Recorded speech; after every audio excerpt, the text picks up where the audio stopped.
तो बच्चों आज का जो हमारा टॉपिक है दैट इज हेरन्स फॉर्मूला। बहुत ही नया टॉपिक, आपने पहले ये नहीं किया है, तो देखते हैं इस टॉपिक से कैसे हमें फायदा होने वाला है। सबसे पहले एक रियल लाइफ बेस्ड एग्जांपल जो मैं हमेशा करवाती हूँ आपको, तो एक रियल लाइफ बेस्ड एग्जांपल लेते हैं। अब यहाँ पर आपको एक बोर्ड दिखाई दे रही है बच्चों। अब इस बोर्ड की सिमिलर कॉपी है मेरे पास, यहाँ पर दिख रही है। तो दोनों बोट्स में आपको डिफरेंस दिखाई दे रहा है। यहाँ पर ये बोट एक्चुअली पानी में है, ये नहीं है। ठीक है, दूसरी चीज, ये जो बोट में यहाँ पर ये जो है कपड़ा लगा हुआ है कुछ ना, यहाँ पर नहीं है। देख पा रहे हैं आप?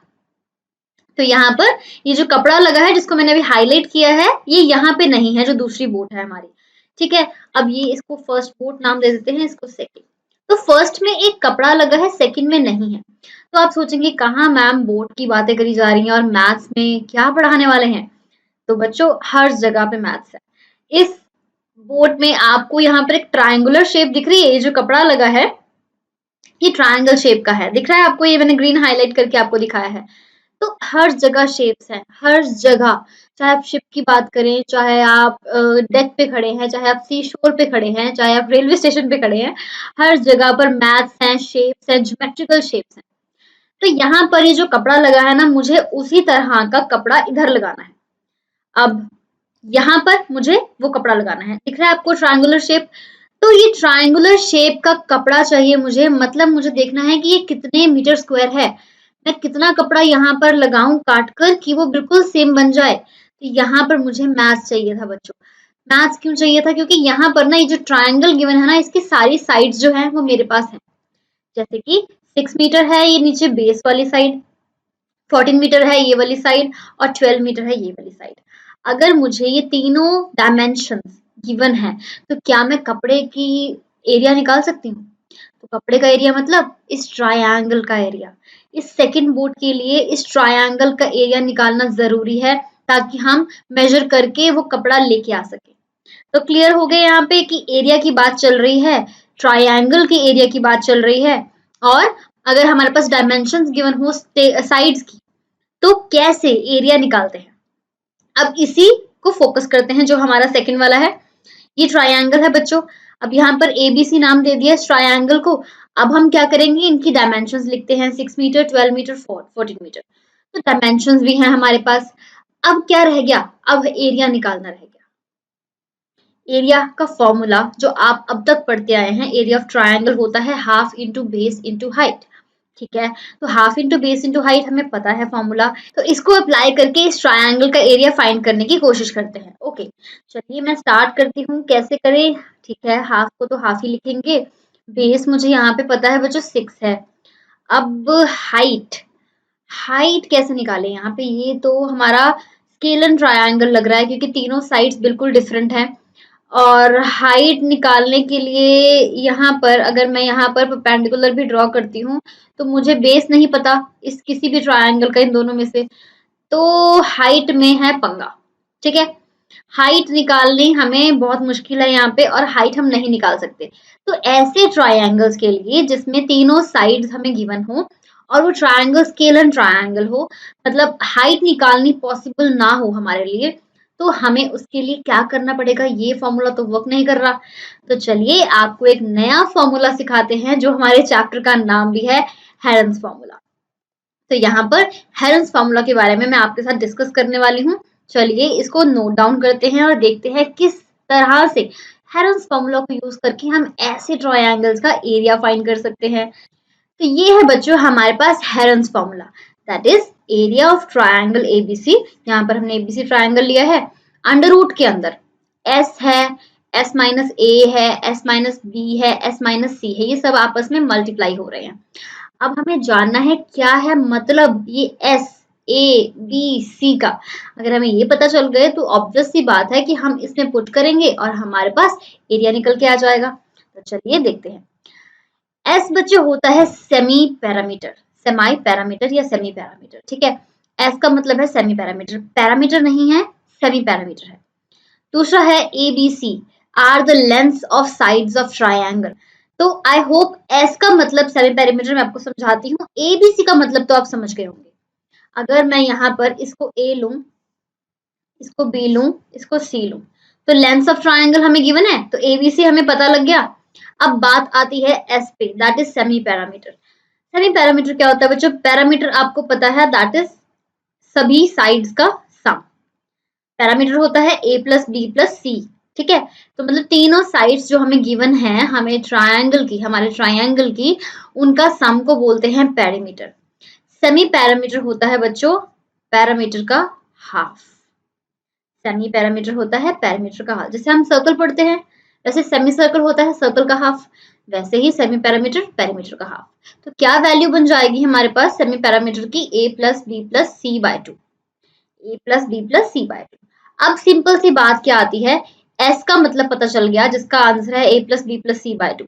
अब वही s में से हमें a माइनस करना है पहली साइड, उसी s में से हमें b माइनस करना है दूसरी साइड, उसी s में से हमें c माइनस करना है तीसरी साइड। क्लियर? सबसे पहले s निकाल लें। यहाँ पर s है हमारे पास, a है 6 प्लस 12 प्लस 14 बाय 2। अब 14 प्लस 6 बनता है 20, 20 और 12 बनता है हमारे पास क्या? 32, 32 बाय 2 दैट इज 16। तो 16 मेरे पास आ गया मेरा s। तो क्या इस फॉर्मूले में अप्लाई करना स्टार्ट करें? Area will be equal to under the root, s है 16, ओके। तो 16 एक बार लिखना है यहाँ पर s, फिर 16 माइनस a क्या था? 6, 16 माइनस b क्या था? 12, 16 माइनस c क्या था? 14। तो चलिए इसको सॉल्व करते हैं, जो भी हम अंडर रूट से बाहर निकाल सकेंगे उसको निकाल लेंगे।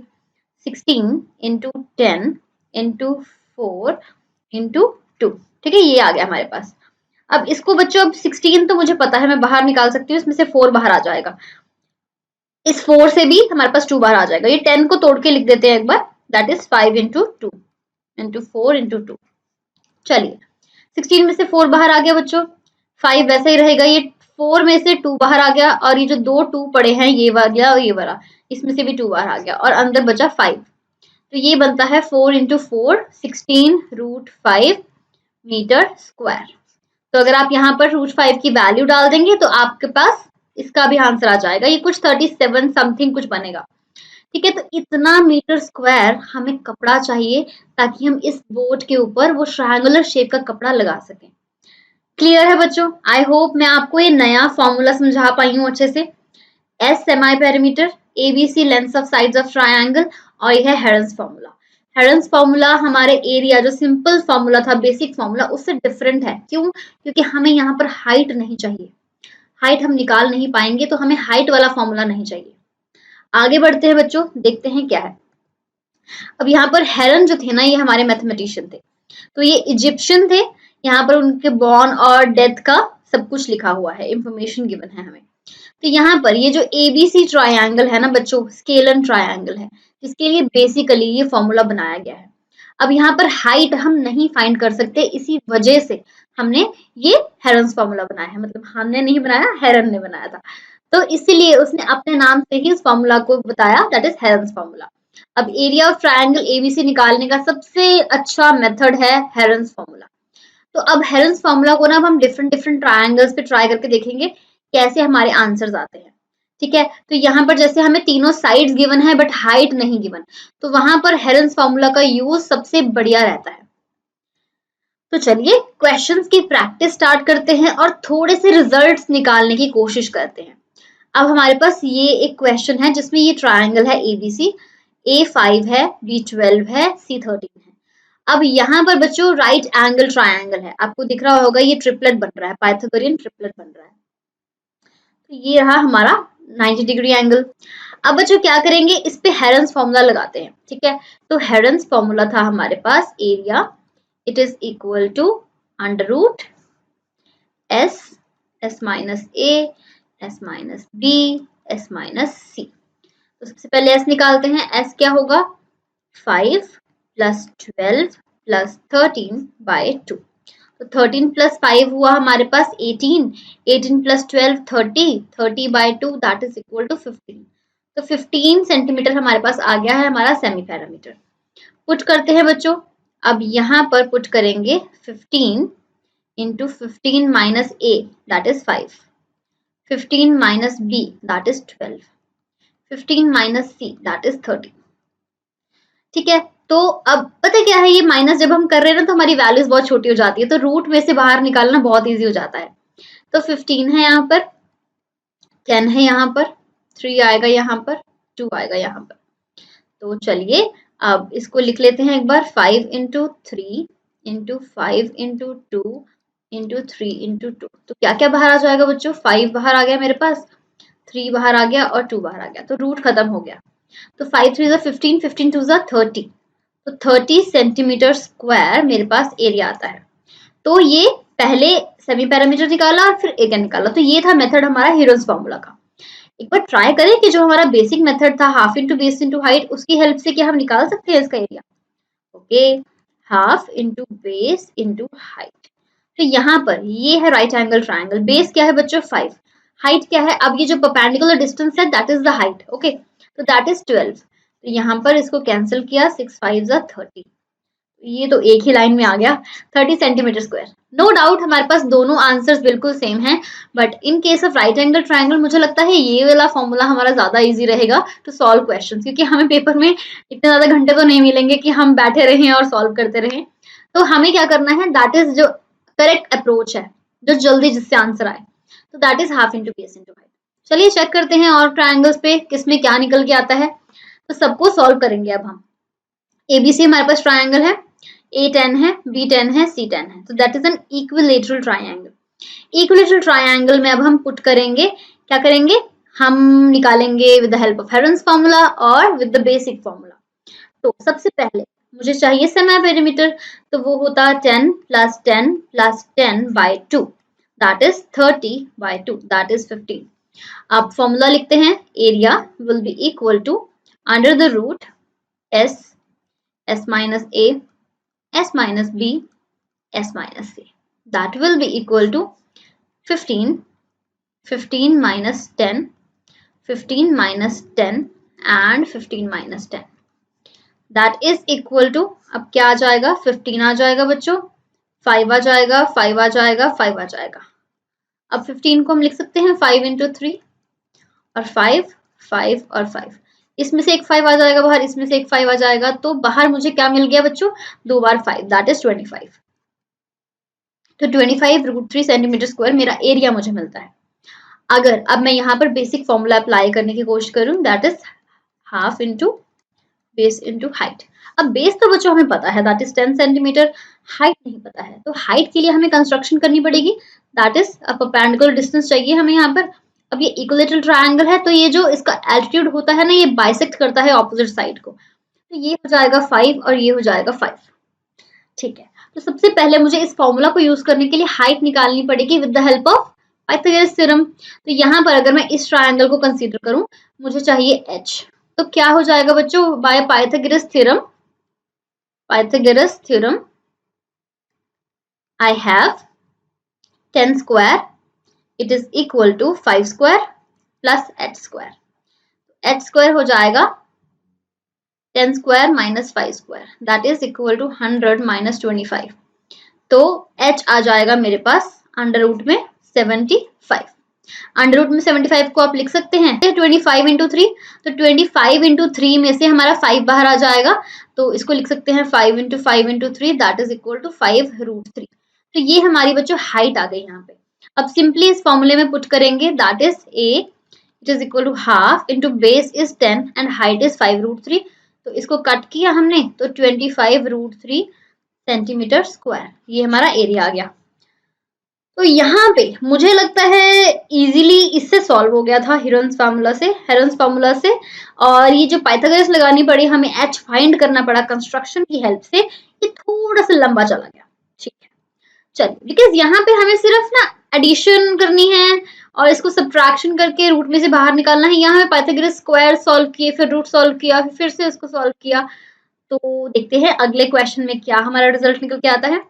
अब यहाँ पर एक और ट्रायंगल है एबीसी, C5 है, B5 है, A6 है, तो मतलब ये आइसोसेलेस ट्रायंगल है जिसमें दो साइड्स बराबर होती हैं। चलिए इसमें भी सेम चीज अप्लाई करते हैं, हमारा हेरन्स फार्मूला और हमारा बेसिक फार्मूला। सबसे पहले सेमी पैरामीटर निकालेंगे, 6 plus 5 plus 5 by 2, that is 10 plus 6, 16 by 2, that is equal to 8। तो जो हमारा एरिया होगा, area will be equal to S minus A, S minus B, S minus C. That is equal to S क्या है बच्चों? 8. 8 minus 6, 8 minus 5, 8 minus 5. That is equal to 8 into 2 into 3 into 3. तो क्या आ जाएगा बच्चों? 8 को हम लिख सकते हैं 2 into 2 into 2 और 2 into 3 into 3. तो इसमें से 2 बाहर, इसमें से 2 बाहर, इसमें से 3 बाहर. तो क्या आंसर आएगा? 2 into 2 into 3. That is equal to 4 3 12 centimetre square. तो यहाँ पर हमारा आंसर आ गया. चलिए अब हम यूज करते हैं फिर से. Area is equal to half into base into height. Base है, हाइट फिर से नहीं है, तो हाइट के लिए अगेन करेंगे construction. That is a perpendicular distance. अब यहाँ पर ये दोनों साइड सेम है. आइसोसेलेस ट्रायंगल में भी अगर हम एल्टीट्यूड ऐसे फेंकेंगे तो हमारे पास ये बाइसेक्ट करेगा. तो ये 3 आ गया बच्चों, ये 3 आ गया. तो ये हमारे पास बन गया है ट्रायंगल 3 और 5. आपको अगर ट्रिपलेट याद हो तो इजी है, बट हमें सॉल्व करके तो दिखाना पड़ेगा. This is H. तो यहाँ पर क्या करेंगे बच्चों? बाय पाइथागोरस थ्योरम, B जो है हमारा 5 square that is equal to H square plus 3 square. H square हो जाएगा 5 square minus 3 square. H square हो जाएगा 25 माइनस 9. H स्क्वायर हो जाएगा 16. H हो जाएगा हमारे पास √16 that is equal to 4 centimetre. तो हाइट आ गई मेरे पास. अब मुझे क्या करना है? Half into base into height में पुट करना है. दैट इज हाफ, बेस है 6, हाइट आ गई 4. अब इसको सॉल्व कर देंगे और आ गया 12 सेंटीमीटर स्क्वायर. देख रहे हैं बच्चों, अब हमेशा आंसर हमारा इक्वल आ रहा है, बट किसी को सॉल्व करने में ज्यादा टाइम लग रहा है, किसी को कम. तो मुझे इसमें भी फील हुआ कि हमारा हेरोन्स फार्मूला से जल्दी सॉल्व हो गया. चलिए आगे देखते हैं. कुछ रिजल्ट्स है हमारे पास. अब scale and triangle, equilateral triangle, isosceles triangle and right angle triangle, ये सभी हमने इसके ऊपर, सबसे पहले हमने स्केल एंड ट्रायंगल के ऊपर हेरोन्स फार्मूला लगाया, देन राइट एंगल पे, देन इक्विलेटरल पे, देन आइसोसेलेस पे. हमारे पास कुछ रिजल्ट्स निकल के आए हैं. तो हेरोन्स फार्मूला है हमारे पास S into S minus A, S minus B, S minus C. ये हमारा एरिया का फॉर्मूला. और जिसमें S क्या होता है? सेमी पैरामीटर होता है. That is sum of sides का सम, और उसके बाद डिवाइड बाय 2 करना है. दूसरा है हमारे पास basic formula, that is just half into base into height. तो ये 2 फॉर्मूले आपको दिखाई दे रहे हैं. अब किसमें कौन सा फॉर्मूला बढ़िया लगा? बढ़िया मतलब कौन सी करेक्ट एग्जैक्ट अप्रोच थी जिससे जल्दी आंसर आया और कैलकुलेशंस कम लगी. तो मैं आपको बता रही हूँ रिजल्ट. इन तीनों में, स्केलन, इक्विलेटरल और आइसोसेलेस में, Heron's formula is the shortest method, because आपको कुछ कंस्ट्रक्शन नहीं करनी पड़ेगी हाइट निकालने के लिए. स्केल में तो आप हाइट निकाल ही नहीं सकते. इक्विलेटरल और आइसोसेलेस में आपने हाइट निकाली, बट आपको पाइथागोरस थ्योरम का यूज करना पड़ा और फिर आपके पास हाइट निकली. फिर आपने फिर से बेसिक फॉर्मूला में उन चीजों को पुट किया. ओके, अगला है हमारे पास राइट एंगल ट्रायंगल. इसके लिए area is equal to half into base into height is the shortest method. तो क्या यूज करेंगे आप एग्जाम में? शॉर्टेस्ट मेथड यूज करेंगे ना, ताकि आपका पेपर जल्दी खत्म हो जाए, आपके क्वेश्चन सही हो, आपकी कैलकुलेशन कम लगे, आपका टाइम कम कंज्यूम हो. तो बहुत ही क्लियर है यहाँ से हेरोन्स फार्मूला और बेसिक फार्मूला में से कब कहाँ पे क्या चीज यूज करनी है, इसको याद रखिएगा बच्चों. That is the star point. For right angle triangle, half into base into height. For other triangles, Heron's formula is the shortest method. Clear? अब हम करेंगे कुछ आगे प्रैक्टिस कुछ क्वेश्चंस की, पर इससे पहले देख लेते हैं. When it is not possible to find out the height of the triangle or value of height is not given, then this Heron's formula is applicable to all types of triangle. अब right angle में तो हमें height mostly given ही होती है, ठीक है. अगर height की हमें मेजरमेंट दी होगी तभी हम उस पे हेरोन्स या फिर बेसिक दोनों लगा पाएंगे, ठीक है, बिकॉज हमें हाइट चाहिए. अब यहाँ पर अगर कभी पॉसिबल ना हुआ हाइट निकालना, लाइक इक्विलेटरल और आइसोसेलेस में भी मान लीजिए, तो Heron's formula is the best. Okay, क्योंकि हमें मेजर ऑफ साइड्स गिवन होगा.